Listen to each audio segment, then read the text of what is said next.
If you like the video, make sure to like, subscribe, and comment.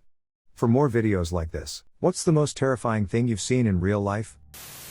Not sure whether this makes me fortunate or unfortunate, but the most horrifying thing I've ever seen is completely imaginary. I was diagnosed as a paranoid schizophrenic at 14, although I first started showing early signs at 7. I hallucinate constantly, visually and audibly, and the actions of my visual hallucinations can cause me pain. I'd assume they can cause pleasant feelings from touch as well, but I've yet to experience that. The entire manifestation of my disease seems to be attempting to make me as miserable as possible, and is almost like another entity in my head. That being said, most of my visual hallucinations are human-like figures, entirely black and lacking any real defining features. They don't resemble anyone I know as far as I can tell. They do, however, seem to enjoy making me as uncomfortable as possible by just leering endlessly. They're always there. Usually just watching me. It feels like I'm being criticized constantly on every movement, every action. It's made me incredibly self-conscious over the years. Anyway, I was sitting in my room at the age of 15, it was late at night, my family had been asleep for hours. Suddenly I heard a loud thud behind me. I'd been hallucinating for a couple of years at this point and didn't think anything of it, assuming it was another fake bump in the night. Then I felt a hand over my mouth, and a swift, sharp, agonizing pain in ribs. Still to this day I consider it the most painful thing I've ever felt. The feeling of the hand left my face and my head collapsed onto my laptop. I grabbed my side, which felt warm and wet. I saw a shadow slip out my bedroom door as my vision became blurry and the room started to spin, and for a full 20 minutes, I could not move. I was in too much pain, my body was going into shock. I managed to peek down at my side and it appeared I was bleeding heavily. I could feel the blood running down my body and hear it dripping onto the carpet. My mind was racing with thoughts of my family being murdered. I heard my dogs barking wildly, unable to get to the intruder as we'd installed a door at the end of the hallway to the back of the house, so the cats could have some peace from them.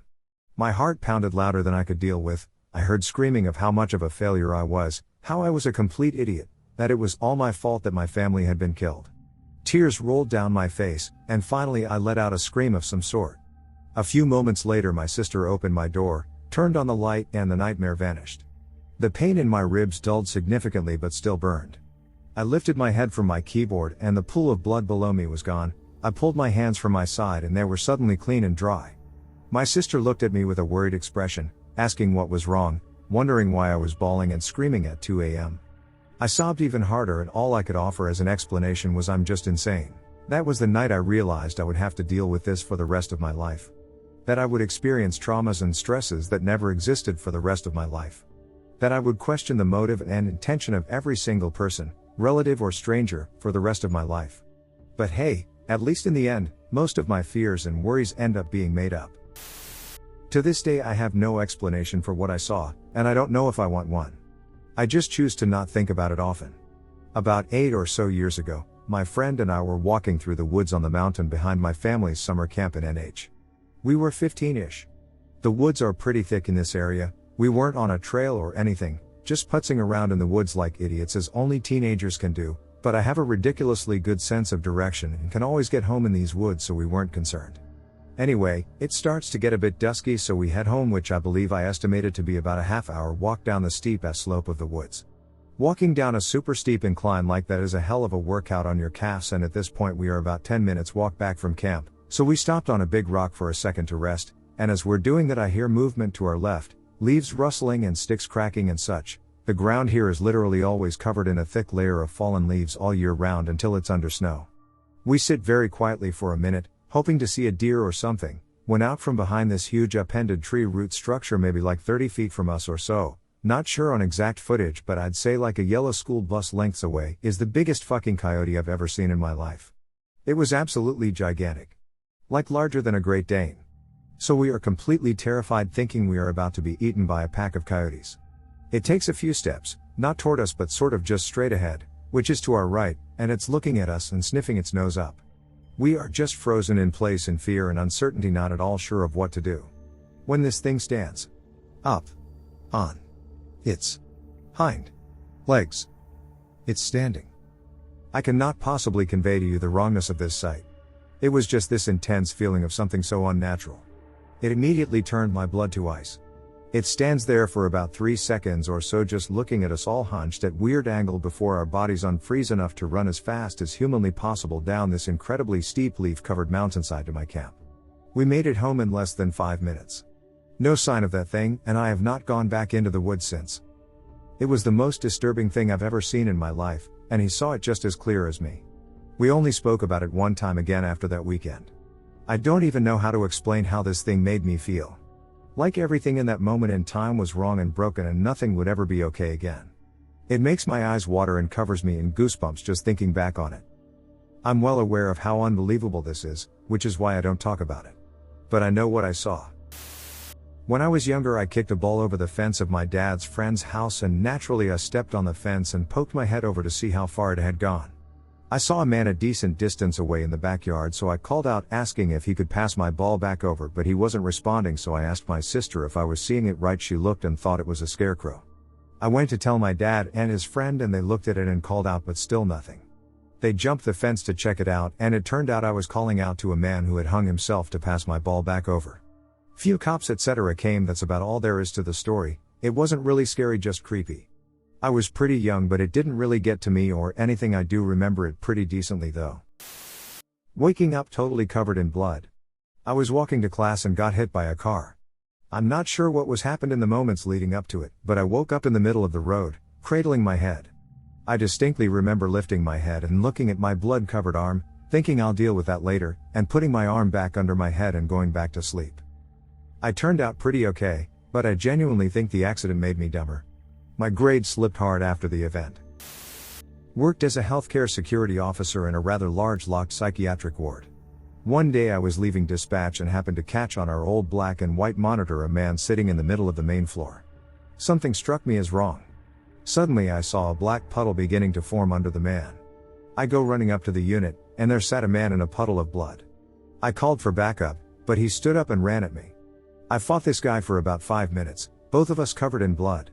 His eyes were dead, like a shark's. Turns out he had sat in the floor, and ripped out the stitches the ER had put in after a suicide attempt. When I was 17, I still lived at my mom's house. We were in a middle-class neighborhood, so it wasn't necessarily a bad area for the most part. I was taking out the garbage one night as the sun had just gone down. I walked the first garbage can out and these two men were arguing across the street. I walked back and got the second one. When I turned around, one of the men lifted a gun and shot the other in the head point blank. The man with the gun stared directly at me, then turned and fled. I was surprisingly calm about it until I was on the phone to the police, then suddenly I started freaking out and panicking. As far as I know, they never caught the guy. Mine wasn't so much seeing something as it was experiencing. When I was 11, my dad committed suicide, and I had absolutely no way of properly handling the situation. When I was told the news, I didn't even react. I just sat there quietly because my brain couldn't comprehend the idea that the man who was my best friend decided to leave me behind. I made up all of these excuses in my head about what had really happened, the most realistic being that he had faked his own death and was just trying to get away from everything. Even his funeral didn't mean too much to me, as he was cremated, so it fell into my story of him still being alive. It took me about 3 to 4 years to really understand everything, meaning that it clicked in my head. I started to notice all of the weird details that I hadn't realized when I was younger. Things like the time that I came downstairs and he was just sobbing for no reason, or the looks of devastation he would have on his face from time to time, despite our family having fun in an amusement park. His suicide note topped it off, as I wasn't told that he had written one until around that time. He talked about how me and my sister were his world, and that he wished he could stay around and see us grow up, but the world was just too much for him. I learned that he was extremely bipolar, and that's why he would have those fits of rage followed by sadness that I had just deemed his personality. I ended up becoming extremely fearful that I would end up like he did, and I'm honestly still scared every time I get angry or sad. It wasn't something that was immediate, or something that you can see and quickly look away from. It was a realization that my best friend was so mentally ill that he could not stand to keep himself alive. And that's the scariest thing I could ever possibly imagine. Was taking my dog, Yellow Lab, for a walk with my dad when I was maybe 8 years old. We just started to head back to the house, and about halfway there a bear appears in the middle of the street. The bear was standing on its hind legs, standing about 12 feet tall, looking angry as all hell. My dad put me behind his back upon noticing the cub on the side of the road because he knew this bear wasn't fucking around if it thought its cub was in danger. Next thing I knew, my dog charged at the bear full speed and tackled it down the hill off the side of the road, and me and my dad both thought that that was the end of our dog, until about a minute later we see our dog strolling up the hill without a scratch on her. She wrestled a bear all the way down the hill and won, and most likely saved mine and my dad's life. Damn, I loved that dog. Catching a method out young woman rummaging through tools in my dad's garage. The face she gave me when she realized a larger male had confronted her in a confined space was one of pure terror, and she was ready to claw my eyes out to survive what she most likely perceived as a threat. When she turned to run out of the garage, my police officer dad caught her by the arm and held her down until the police arrived. Watching her fight, beg, and plead that we won't rape her or kidnap her was pretty heartbreaking, when we had the best intentions in mind of getting professionals to handle her drug-infused meltdown. The struggle was strong enough that we decided we should handcuff her to keep her from hurting herself or us. Come to find out later, she was on the run and being chased by police because she thought she was being chased and in danger of being kidnapped inside of a hotel. We were her worst nightmare in her mind, and it sure as hell looked like it. When I was around 15 years old, I lived with my Vietnam vet dad on a pretty busy street in East Louisiana. Car crashes were fairly common. You hear a screech, crunch, then you get the cordless phone, this was 1995, and some towels, walk outside, make sure everyone is okay, and call 911. Most of the time the people were shaken up, but okay. You help direct traffic, keep everyone calm until cops arrive. Well, one day we hear a screech, then a thud, not a crunch. That means that someone, not something, got hit. We look outside and there's a woman on the road about 20 feet from the crosswalk. At the other end of the crosswalk was a tipped over baby carriage, with an infant on the pavement. This one was going to be bad. Me and my dad did the routine. Grab the phone and the towels. I never knew what the towels were for, but my dad told me that day in the most direct military way I've ever heard him speak. Grab 2 towels. I'll cover the 2 bodies. We run outside. The infant is crying. I never felt so relieved to hear a baby cry. An older woman picks up the baby from the gutter. My dad starts on her about moving injured people, but she saw the accident go down. The woman was crossing the street pushing the baby carriage, saw the car coming, pushed the stroller toward the curb and took the full force of the car. The stroller rolled to the curb, and tipped the baby onto the asphalt. We didn't know if the baby was 100% okay to be picked up, but we had another person to look at. The woman is alive, but beaten up pretty bad. She was missing teeth and bleeding from her mouth. Her knees and shins were scraped up so bad we could see bones. Her arm looked broken. She was aware, and crying. My dad told her to not move, and told all the bystanders not to move her. The whole time I'm on the phone with 911 relaying information that he's telling me. Her boyfriend shows up. He's a fully tatted gang member, crying like a baby, shoving people aside to get to his girlfriend. My dad stops him, but instead of saying you can't, he said hold her left hand. The guy drops to his knees and holds her hand until an ambulance arrives. We didn't need to use the towels that day. We got word later on that she had a broken arm and shoulder, but she and the baby were going to be fine. Later on in life I moved to an apartment right on Sunset Boulevard in the Junction, and once again car crashes became normal. I go through the motions that my dad taught me, but one morning a large pickup T-boned a sedan with 4 people making a left turn. I had to use my towels that day. I was one of the first people to roll up on a car crash that ended up killing 3 people. It was surreal. I was coming over a hill, and didn't see the crash happen, but the dust was still settling. I pulled off and immediately ran down into the ditch where one of the cars came to rest. Both of the folks in that car were okay, so I went back up to the road where the driver and passenger of the second car were crawling out of the windows. They both looked to be about 16. When I got closer, I saw 2 girls lying in the road, one clearly DOA and the other gasping for air with a collapsed lung and multiple compound fractures. She was bleeding badly, and was by this point surrounded by people trying to keep her awake until EMTs arrived to intubate her. All of that was really shocking, but the scariest part was the behavior of the young driver. I talked to him for a long time to try and keep him calm. The first 5 minutes we talked, he spoke like we had just met under normal circumstances. I asked his name, where he went to school, and he answered normally. Then, every once in a while, he began snapping to reality for a few seconds. His eyes would change, and he would begin to panic, then snap right back out of it and resume making small talk like nothing ever happened. I've seen people in shock before, but never like that. I witnessed a friend die when I was a kid. I have posted this story on Reddit in the past, so forgive me if you have already seen it. My friends and I used to play by this creek. My cousin's house backed up to woods and the creek was about a mile deep behind their home. We played by there pretty much every day during the summer.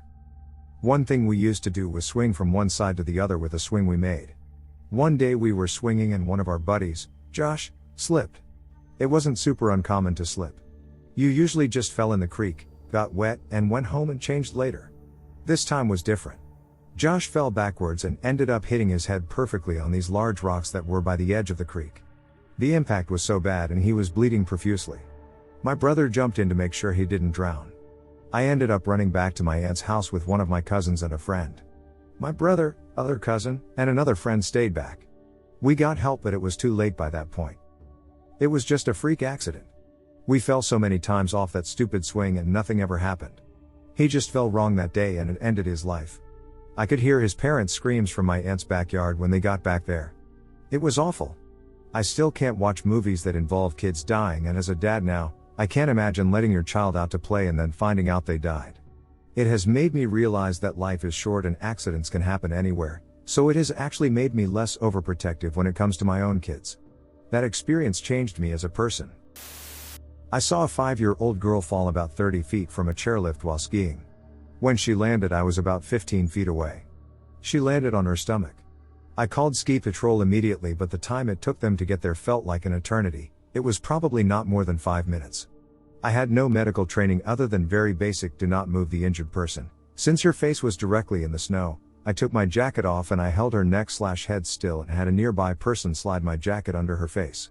It was shortly after Christmas, so I tried to distract her by asking her what she got from Santa, and I sang her favorite Christmas song. I kept holding her neck still until ski patrol took over and sent her in the ambulance. Later, I found out that although she had some bad bruising, she walked out of the ER later that day. I saw a car crash as a child. My dad stopped the car to go help. He made me stay in the car, but I saw one body on the ground that started to gain a puddle of blood around it, and another body handing out a window of one of the cars involved in the accident. Blood, glass, and car chunks were everywhere. Horns were honking, heard a lot of screaming. My dad came walking back to the car shortly after he got out. I asked what happened. He said there was nothing he could do, pulled into a parking lot, and waited for cops to come. I remember being impressed by how fast the firefighters cleaned everything up. You would think seeing the bodies would stick with me, but what stuck with me was the pale dead look on my dad when he came back to me. Sometimes your best intentions can't do anything, and I could tell it got to him. Saw a girl get chopped by a boat propeller from heel to her neck. So I had just turned 22 and I was living in Austin at the time. Me and my friends decided to go out on Lake Travis for my birthday weekend, so naturally we went to the Strop Club a few days before to get some dancers and cocktail waitresses to come with. So Saturday comes and we're having a good time out on the lake drinking, not the driver, he stayed sober the whole day, and one of the girls has had a little too much to drink and she realizes she lost her phone. She starts to freak the fuck out over this, saying that we need to take her back to the bar we had lunch at or she was gonna jump off the boat. We told her don't worry about it, we'll go back, we'll find the phone, and if we don't we'll all chip in and help her get a new one. Well, she's not getting it and she starts trying to jump off the boat. We are able to restrain her and think we're in the clear. 5 minutes later she just jumps off the front of the boat and takes one of the guys on the boat with her. Me and my best bud from high school, Nathan, knew it was gonna be bad, and then we saw the water change color behind us to red. We both sobered up quick as hell. He jumped in, swam out to her. I threw out the life ring to pull them to us as fast as possible and then pulled her into the boat. Mind you, there is about 14 people total on this boat and only 3 acted fast. The third was our driver, who, like I said, was stone sober the whole day. The girls were all freaking the fuck out because when I pulled her into the boat you could see everything. Chunks of flesh that was eaten up by the propeller, exposed bone on her back. The makings went from her heel to her neck. The guy that she took over the front of the boat with her miraculously was untouched. The absolute worst part of it for me was that I knew we needed to apply pressure to these massive wounds. So as we made our way to the nearest place for paramedics to reach us, I sat on the back of the boat and kept solid pressure applied on her back. Now what made this so hard was her screaming. I still remember her begging me to let her go, that I was hurting her, but I knew we had to slow the bleeding. I honestly don't know how long I had to hold her back together, but it seemed to be forever. I was able to keep pressure applied the whole time. I honestly thought that she wouldn't make it. I am happy to tell you she is alive and well. When we visited her in the hospital, the doctors said that if it was not for either one of the 3 of us that were able to keep cool heads under pressure, she would have not made it. So yeah, no worse birthday party than that day. Haven't been on a boat since. My family used to go camping in Ontario, Canada. Nadia. When I was 16, I took the small 14-foot fishing boat out fishing before dark and lost track of time. Huge storm kicked up, we're talking 4-foot waves and hail, and threw the boat into some rocks and dumped me into a shallow cove on a relatively large peninsula connected by wilderness to the mainland. It was dark and I had no way of contacting anyone. Cell service is a bitch in the wild, so I decided to flip the boat, make a shelter, and hunker down for the night. I woke up sometime during the night to the sound of howling. Loud howling. I turned my flashlight on and scanned the tree line and saw a wolf snarling at me maybe 20 feet away. I noped the fuck out of there, scrambled under the boat, and spent the night using my fishing pole to dissuade him from digging under the side. I've never seen anything as terrifying as a wolf trying to kill me. 3 years ago, a friend and I were driving back from downtown, just chatting away. He was driving and I was in the passenger seat. I noticed a large entity laying in the street near the local drive-in theater. From a distance, it looked like an animal of some sort, roadkill, maybe? As we got closer, the thing got bigger. As my friend drove by it, we noticed it was a person. The man lying on the ground got up and stumbled toward us as we were slowing down to make a U-turn. As my friend turned his car around to go help the guy, we hear a loud thud. I look to my right outside the passenger window and there's blood smeared all over the window and mirror on my side of the vehicle. My friend stops the car immediately, and the man is banging on my window, begging for help. He's a large black man and half of his jaw was missing. It looked like something straight out of The Walking Dead. He had been shot in the face and chest, and it was clear that only adrenaline was keeping him alive. My friend was terrified, so he froze up, but my adrenaline kicked in as well and I just didn't care. I wanted to take action to save this guy's life. I immediately got out of the car to assist him. My friend thought I was nuts because I didn't know this guy, but I was jumping out of the car in a dangerous area to help him without giving a fuck about how drenched in his blood I was becoming. My friend dialed 911 as I tried to calm the man down to keep him from injuring himself further. I kept asking him to tell me what happened, but all he could say was, "Help me please, I'm dying." I grabbed his hand and led the way as he stumbled to the curb with me. I sat with him as he laid himself back onto the ground and tried to assure him that everything would be okay. I looked behind me toward the drive-in theater and noticed a pickup truck crashed into a telephone pole with the driver's side window blown out. We were on the border of the dangerous side of town, so I knew instantly what had happened. Police showed up and started questioning my friend and I while the paramedics arrived and took the man to the hospital. We were questioned from like 2 a.m. until about 6 a.m. Turns out someone shot the guy through his window as he was driving. It was determined that this was not a random act of violence, and the guy was someone else's target. They never discovered a motive for the shooting. The poor guy died of his injuries the next day. The worst part is that they never found his killer. I'll never forget the way his face looked, or the sound of his voice as he desperately tried to make out his cries for help with his jaw missing. Second plane hit the WTC, out my 35th floor office window about half-mile away. The first one happened behind me and I guess I didn't hear it, but then someone called me and I was looking out the window at the smoke and the papers floating everywhere. I still thought it was some small plane accident, and I couldn't see the hole because it was on the other side. I was wondering if it was caught on video and picturing what the crash would look like in my head when the second one hit right in front of me, on the side facing me. It slid in like a coin into a slot, and after a moment a ball of flame shot out in various directions, and a moment after that my window shook. It looked just like I was picturing the first one in my head at that moment, and my mental gears turned for a full 10 seconds wondering how my eyes just showed me what I was picturing.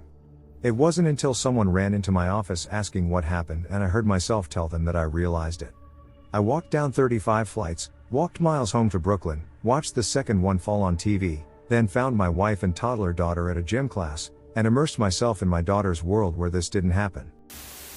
I was 19, woke up in horrendous pain at 2 a.m. My boyfriend at the time drove me to the hospital about 15 minutes away.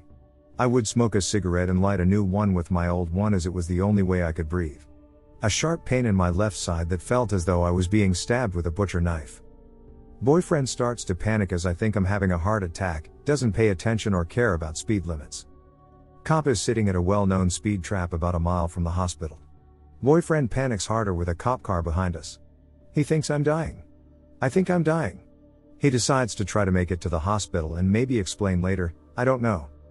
The hospital is on a hill, and it's set up to where if you make a right you're going to the hospital, you make a left you're on the highway. We're at the bottom of the hill and there's now 3 police cars behind us, one of them clips the back of the car and we stop. I'm mad at my boyfriend but also grateful to him that we made it. I'm looking at my boyfriend in shock since this shit situation just got even shittier, and I hear my door open, so I turn around and it's a police officer and he's got the barrel of his gun to my forehead. I'm holding my side in agony and grasping at my chest and throat, trying to get a satisfying breath. I start begging for my life. I'm crying. I keep repeating that something is wrong with me and I need help. They keep yelling at me. I'll either die by my body failing or a bullet to the head. I truly felt like I had no way out and I was going to die. Scariest moment of my life. Boyfriend tries telling them. They slam him against the car and arrest him on 7 charges. Cop grabs me by the arm and drags me up this giant hill when my main complaint was trouble breathing. He left bruises on me. I had a pulmonary embolism, which can be fatal. In court, the police officer said I didn't look sick to him. Judge deemed it a life or death situation, dismissed all charges except one. I worked as a patient advocate at a hospital for about 9 months.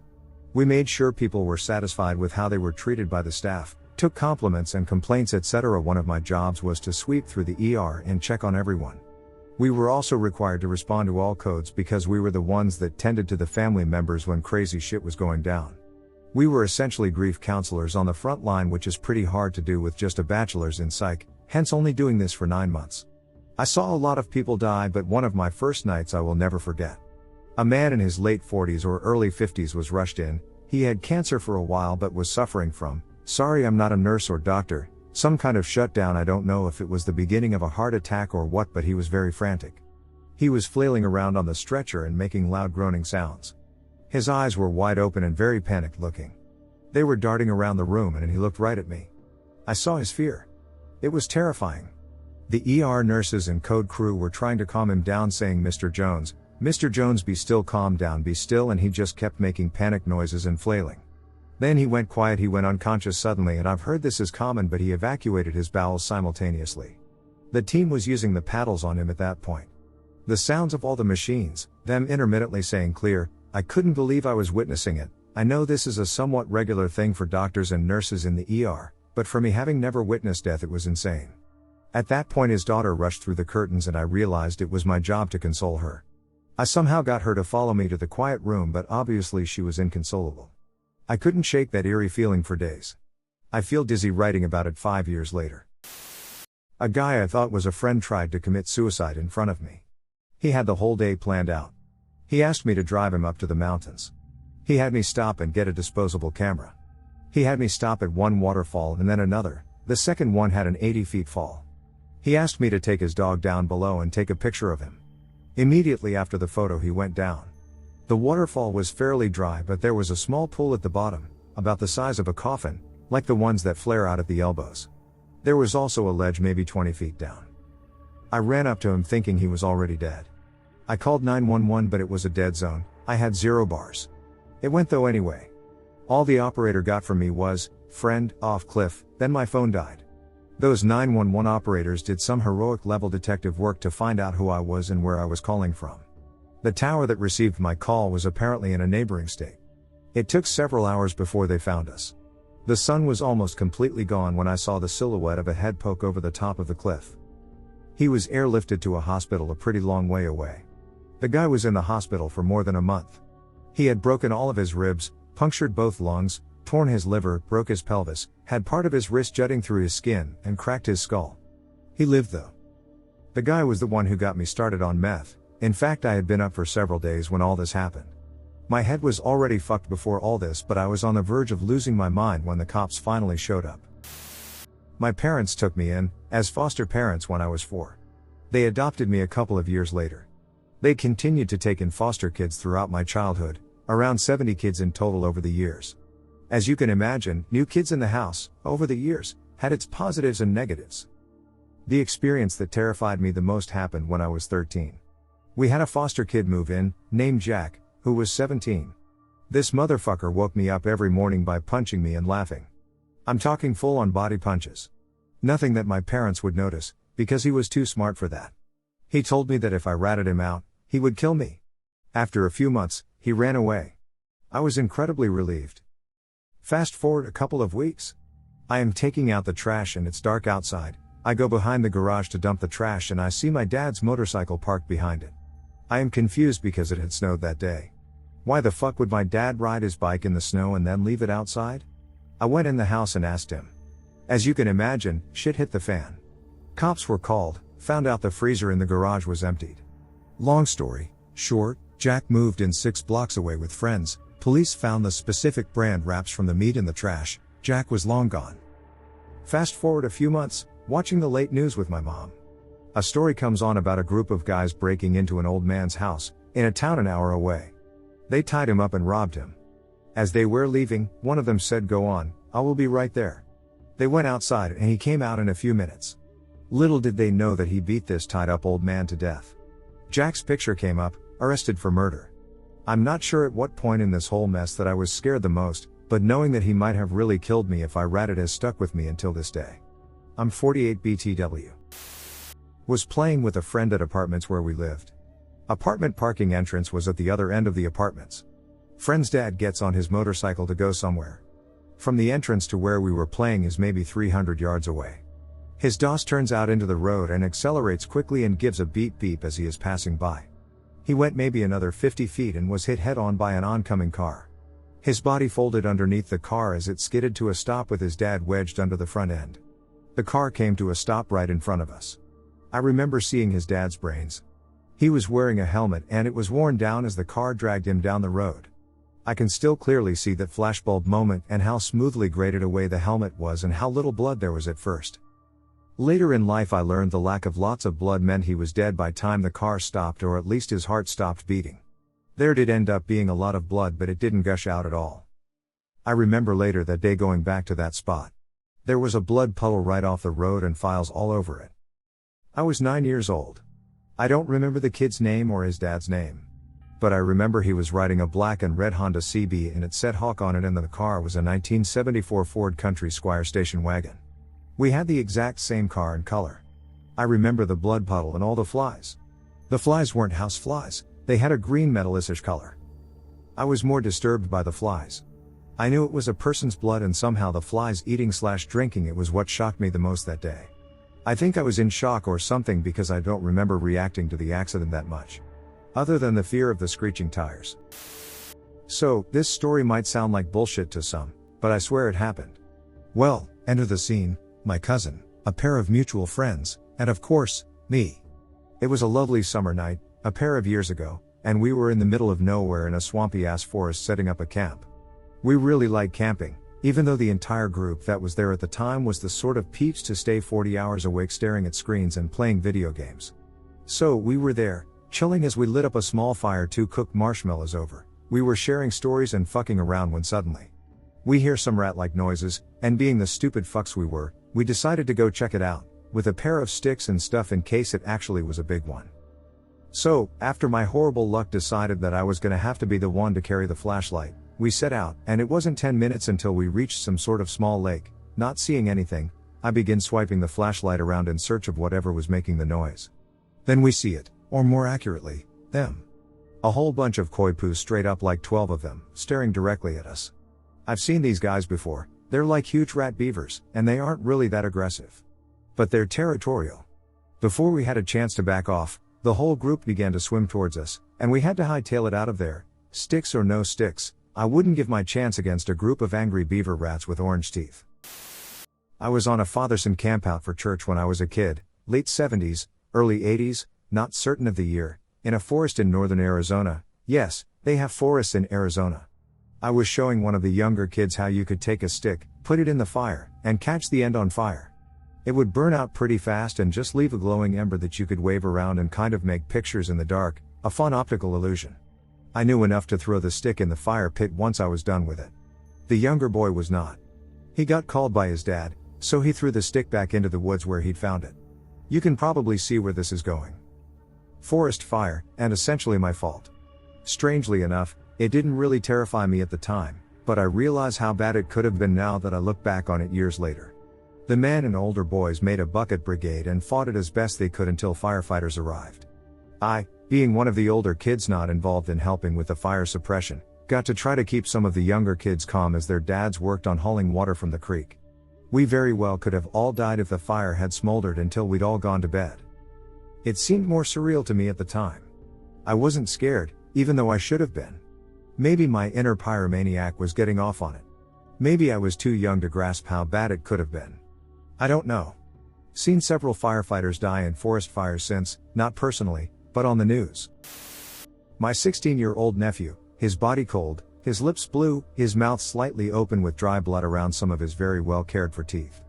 I remember bits and pieces, being in a rage and grief-fueled fog, but I can recall him lying there on the bed at Core Center for Organ Recovery and Education, covered waist down in a very typical hospital tan blanket, and a knitted afghan around his feet. I can remember wanting to put my hand on his leg, near his ankle, but noticed that this part of his body was severely crushed. I came to his side, and something I had done since he was born, I was the sixth person to hold him after he was born, was to tussle his blonde hair in my fingers and tell him I loved him. I could not, as the back of his head was severely damaged and they had wrapped most of the top of his head in a towel. I raised this boy. I knew he wasn't perfect, but he was a smart kid and had a promising life ahead of him. His death was a series of connected events that if one thing had not happened or one person had been a minute or two later or earlier, he would still be alive. It was prom season last year. He and friends were having a party and fire in the woods in the middle of nowhere. An accident occurred at one end of the road and the kids heard the sirens and thought the party was being busted.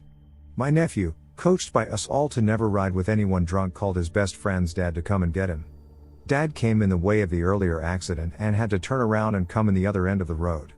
He and his best friend began walking down the road, backs to oncoming traffic toward where the dad would be coming. Best friend's older brother, high and drunk, got in his Jeep Wrangler with 6 other individuals and began driving. Around a soft turn leading very slightly downhill, the Jeep went off the road about a foot, and that was it. He hit my nephew, and killed him. He died cold, wet, and without any family near him in the middle of the night surrounded by drunk teenagers.